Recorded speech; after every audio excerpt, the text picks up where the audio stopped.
So, obviously, one of the biggest stories of the offseason so far. Like, heck, we've got the expansion draft coming up in a bit. We got women's college basketball. So, it's not like things... It's been a bit more of a hectic offseason than I thought. I'm not going to lie. Like, I thought I'd be chilling. I thought I'd be just making NBA content.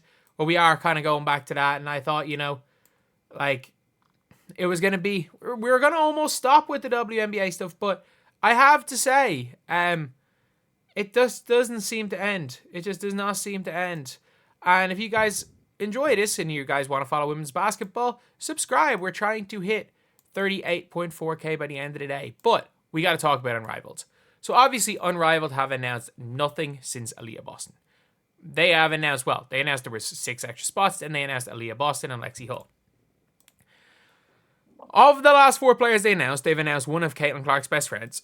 They've announced Caitlin Clark's best friend on the Fever and Caitlin Clark's best friend in general. So people are like, it's more than likely Caitlin Clark is going to play in Unrivaled. And now we are looking at the admins. We're looking at the admins who have well and truly hinted that that Caitlin Clark is going to be in Unrivaled. So I have got permission to share these images. This guy sent them to me via DMs. So when Aaliyah Boston got announced a couple of days ago, he just posted on their Instagram and said, I think Caitlin Clark CC22 is on the way. And look, Unrivaled doesn't just start liking every single Instagram post, because especially since the last time when they liked the anti-Caitlin Clark post, they've been more careful. They have been more careful. But if you want to see this, only 10 viewers on this story. One of them is Unrivaled Basketball, who has liked the post. And I'm sorry, with the fact that they got into so much trouble the last time for liking a post, there is no way they're just liking stuff willy-nilly and not like just liking random things, liking every single comment. I don't think that's happening. I really, really don't think that's happening. So we've now got the Unrivaled admin right here.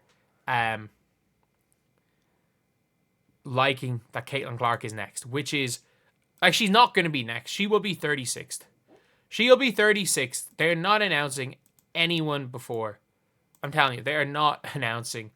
If she's coming, she's not going to be non-announced last. Like, they're not announcing her at 32 or something. Like, that would make absolutely no sense from their perspective. And it's just, you just know it's not going to happen. That is something that is straight up not going to happen. But at the end of the day as well, I think it's likely that Caitlin Clark plays. Like, Kate Martin's there. Realistically, the people that she's going to want to work out over the summer. If she's going to want to work out with players, it's probably going to be with Lexi Hull and Aaliyah Boston. Like, it realistically is. And for people being like, oh, there's a risk of injury. Like, there's a risk of injury if she goes out shooting free throws. There's a risk, like, you're at a risk of injury every single time you set foot on the floor. It's half court 3-on-3. Or it's like full court 3-on-3. No one's going to touch anybody. Like, this, if you guys have ever tried to play full court 3-on-3, even on a small court, no one's going to touch anybody. No one's going to be close enough. All you have to do is run a high pick and roll going downhill and sprint up and down for a few minutes, and it's unguardable. As well as that, like, there's 6 players on teams now. So there's 6 players on teams, 7-minute quarter games. You're realistically playing 15 minutes twice a week. Like, that's all it is. Like, it is effectively exhibition ball. The players get to work out together. Like, team practice. They've got coaches, which is, I mean, it's weird. They're like, oh, our coaches are from NBA and the WNBA. And I'm like, man, this is an entire new style of basketball. Like, I don't know what type of a coach is going to be good for this type of basketball, but you don't need an NBA coach to coach full court 3-on-3 and just tell your players go run. Be in better shape than the other team and go run. That's the best way to coach. But yeah, like, it's a very interesting one. It is a very, very interesting one when it comes to Caitlin Clark. But I think she plays. The logic for her not playing, like, the reasons for her not playing do not outweigh the reasons why she should play. And like, I get it. She makes way more money. She makes more money for off the court stuff, but it's like no one's gonna hurt her. Like, none of the there's no player that will stay. If someone goes and tries to hurt Caitlin Clark, they will not be invited back in this league next year. Like, it's as simple as that. Caitlin Clark is not the $70,000 rookie contract, needs to pay her dues, like the WNBA thought for some reason. Caitlin Clark is the biggest player in Unrivaled the second she steps in, and every single player in this league knows that. Every single player in this league knows that. They own equity in the league, and things change when you have equity.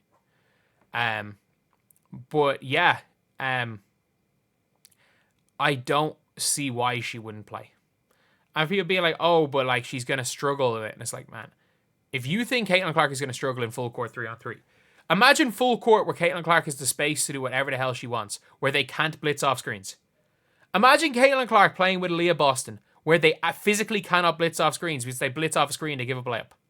Like, Caitlin Clark is the, other than maybe Arike Agumbawale, like, this is going to be, like, I'm telling you, this is going to be shot creating and guard heaven.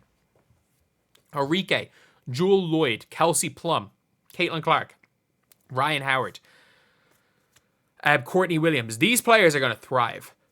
They're really, really going to thrive. Like, the players are going to really struggle in this league, like, just with the way the game is, and also, I was about to say, I was like, maybe Angel, but, like, Angel's going to get every single offensive board because you can't double box out. Like, you can't double box out on her, so she's one-on-one every single time. She's just going to clean up on misses. Like, the likes of Shakira Austin might struggle. The likes of Brittany Griner and Azurá Stevens are going to struggle. I have a weird feeling that somebody like a Skylar Diggins is going to struggle. I don't know. Like, Rakia Jackson will be fun, I guess. But, like, Chelsea Gray is really going to struggle. Sloot's going to struggle. Aaliyah Edwards is really going to struggle. But other than that, this is a guards and wing league. Like, for everybody that was annoyed at the WNBA in general because it was, like, slowed down basketball, like, you're still going to get to watch fast-paced basketball. And, like, I've tried to keep up with the NBA this season. Like, there's been a lot of bad games. Like, it's hard keeping up with the NBA. I'm just waiting for men's college basketball to happen. But, yeah. So, anyway, that is pretty much it. I think Caitlin Clark plays in Unrivaled. If I'm going to be honest, I think she's going to play. I would be 70-30 on her playing. And then with the admins hinting that she's going to play, yeah, maybe we see the 36. Like, surely the 36 players have to be at least announced by the draft lottery. Or at least 35 and then one spot left maybe for Caitlin. But anyway, it is what it is. See you guys.